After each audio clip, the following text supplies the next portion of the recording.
Bonsoir à tous. L'invité de l'entretien du jour est entrepreneur d'origine centrafricaine. Il est coordonnateur de l'association Mbayeti Kodro.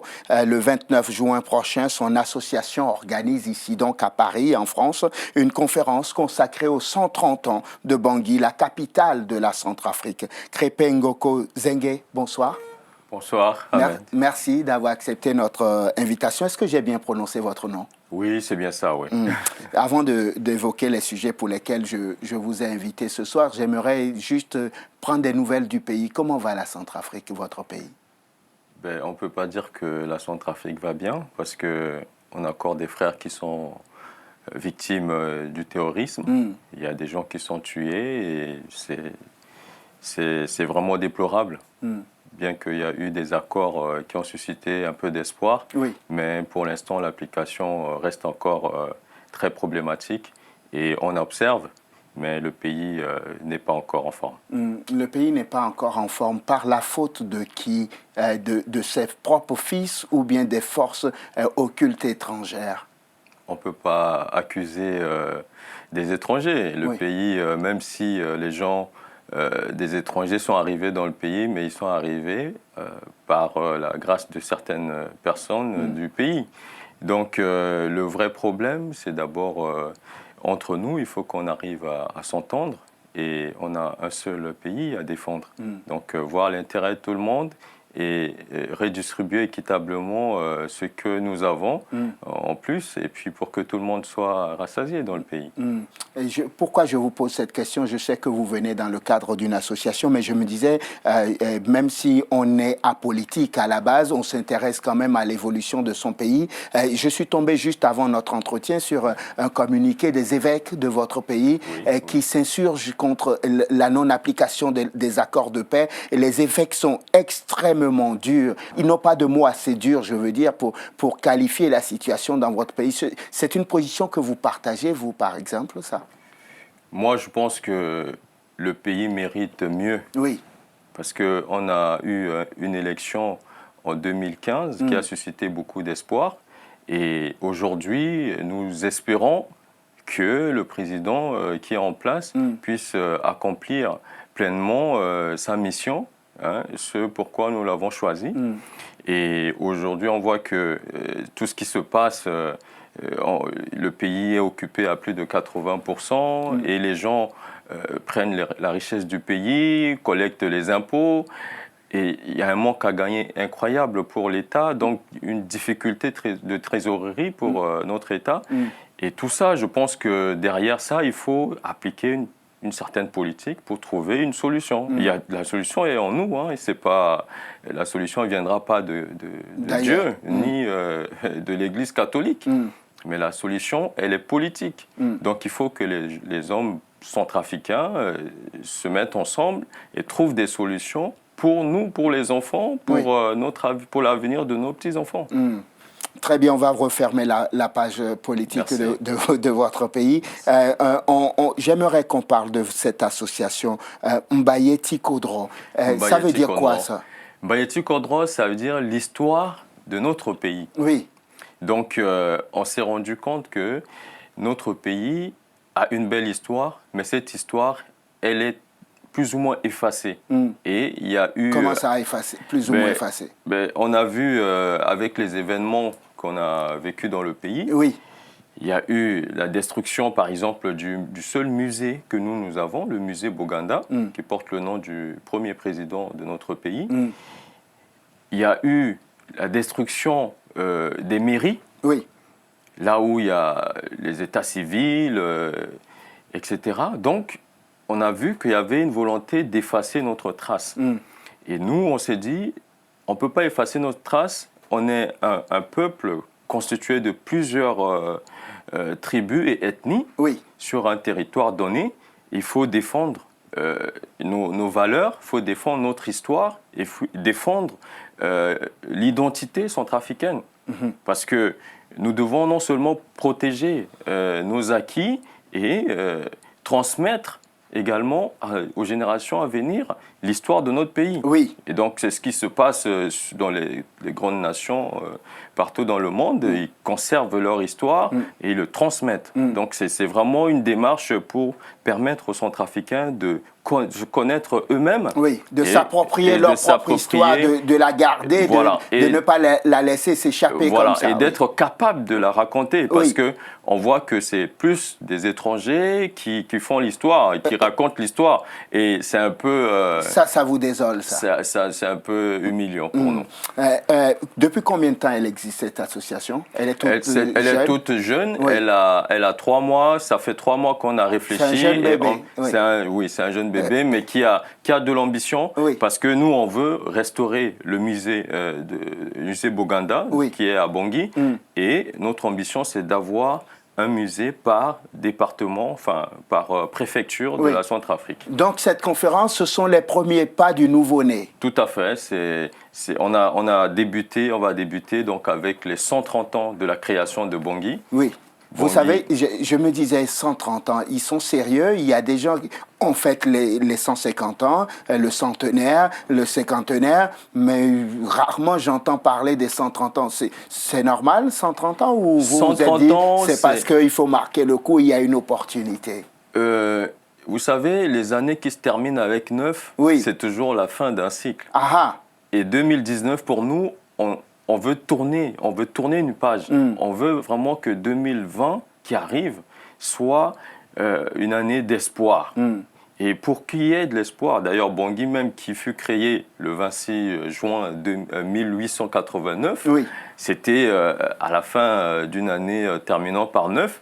Et on a prévu également 30 personnalités qui ont marqué l'histoire, qui ont contribué à ce que notre histoire soit ce qu'elle est et à valoriser notre histoire, qui seront récompensés par une attestation de reconnaissance pour ce qu'ils ont apporté à notre pays, à l'histoire de notre pays. Rassurez-moi, vous savez comment nous sommes, nous les journalistes, on essaye toujours de gratter le vernis qu'on veut nous présenter.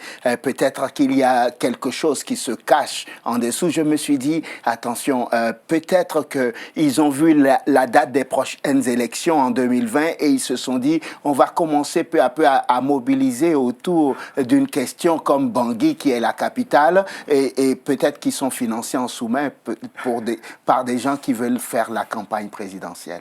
Justement, je me trompe? On va lever l'équivoque. Allons-y. On est apolitique. Et je vous promets que cette démarche qu'on est en train d'entreprendre est au-delà de tout ce qui est division politique et de toute considération politique. Parce qu'aujourd'hui, quand on va s'intéresser à des ethnies de la République centrafricaine, on va toucher tout le monde.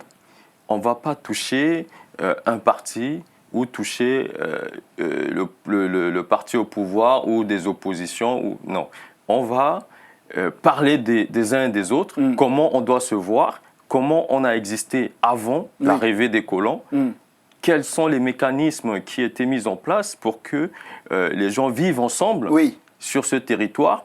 Il y a également, on va parler par exemple de la guerre de Congo-Ara. Je ne sais pas si ça vous dit quelque chose. C'est la première insurrection populaire contre la colonisation en Afrique centrale. Et ça, par exemple, beaucoup de gens n'en parlent pas. Oui, parce qu'ils ne le savent pas ou bien ce n'est pas répertorié forcément quelque part. Voilà. Et puis, il y a aussi beaucoup d'autres histoires à raconter autour de notre pays. Comment les gens sont arrivés sur ce territoire. C'est assez passionnant parce que la majorité sont venus du Soudan. Du Grand Soudan qui fut l'Égypte ancienne au temps des pharaons. Donc, les autochtones qui sont de Bangui même ou de ce territoire, ce sont les pygmées. Alors, nous sommes arrivés de partout et comment on s'est installé? Les gens se sont installés, nos aïeux se sont installés sur ce territoire sans qu'il y ait autant de désordre comme on constate aujourd'hui. Donc, je pense que c'est un outil pour nous de vision, pour certains qui veulent s'inspirer de leur histoire, de se connaître non seulement, et puis d'avoir une clairvoyance dans l'avenir. Parce que si on ne se connaît pas, on ne peut pas aller vers l'avant. Vous dites que sans véritablement connaître sa propre histoire, il est difficile à un peuple de se construire et de se projeter dans l'avenir. C'est pour ça qu'il y a la projection Centrafrique 2039. Oui, 2039 pour les 150 ans. Ah. Alors, 150 ans, je pense que c'est beaucoup plus pour nos enfants. Oui. Comment la RCA... Moi, je compte être encore là en 2039. On sera là. On sera là par la grâce de Dieu. Mais en 2039, oui. Bangui, on parle de la RCA, oui. aura 150 ans. À 150 ans, comment les enfants, nos petits-enfants ou nos enfants vont vivre sur ce territoire? Comment on va protéger la nature? Parce qu'il ne faut pas oublier que nous avons, par exemple, un grand parc dans la Vakaga qui fut patrimoine mondial, où on trouve des fauves et des flores qu'on ne trouve pas ailleurs. Oui. Et ça, par exemple, protéger ces genres d'acquis que nous avons, donner la possibilité aux enfants de vivre dignement, en sécurité, et en fraternité sur ce territoire. Donc, je pense que on permet aux gens de s'éclairer eux-mêmes, d'aller en profondeur d'eux-mêmes, de puiser de l'énergie et d'aller de l'avant. Peu importe qui dirigera la RCA dans 2 ans, dans 3 ans, on veut juste être en paix chez nous et se balader partout, aller découvrir le nord, le sud, l'est, l'ouest et de la RCA. Si Bangui n'avait pas été la capitale, est-ce que vous serez intéressé à Bangui? Alors, Bangui, c'était le premier poste administré qu'on a créé. Oui. Alors, c'était, ils n'ont pas accident d'ailleurs, parce qu'ils sont arrivés d'Olizy, il est arrivé en explorateur, et voilà que son bateau s'échoue au bord des rapides de notre fleuve qui s'appelle fleuve Ubangui. Oui. Et donc là, il a dit, ils vont s'installer là en attendant de pouvoir découvrir le pays. Et c'était comme ça que c'est parti. Mais nous, on se dit, la RCA, c'est pas que Bangui. Et le combat, c'est ça. C'est-à-dire que c'est de donner la possibilité à tous les Centrafricains de s'approprier de leur pays. Parce que on peut aller s'installer dans le nord de la RCA, dans le sud, à l'est. Voilà.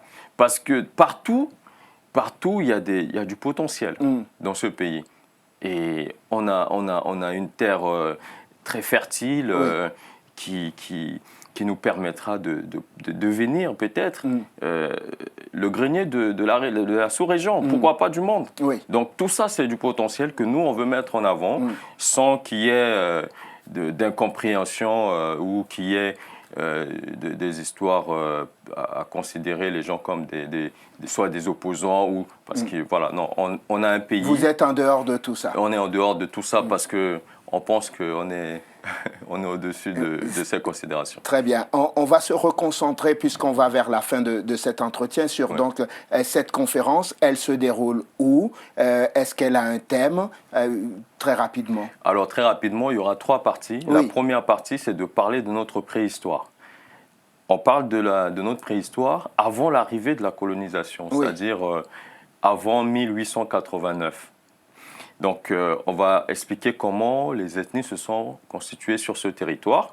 Ça, c'est un homme aguerri qui va présenter ça, Victor Bissengue. Il va parler de notre préhistoire. Ensuite, on parlera de la période d'arrivée des colons, c'est-à-dire de la colonisation, tout ce que le pays a subi. Les enfants de ce territoire ont subi les travaux forcés, beaucoup de choses que nous, on va se cadrer là-dessus, parler aux événements de maintenant. Donc, on va faire carrément de 1889 à 2019.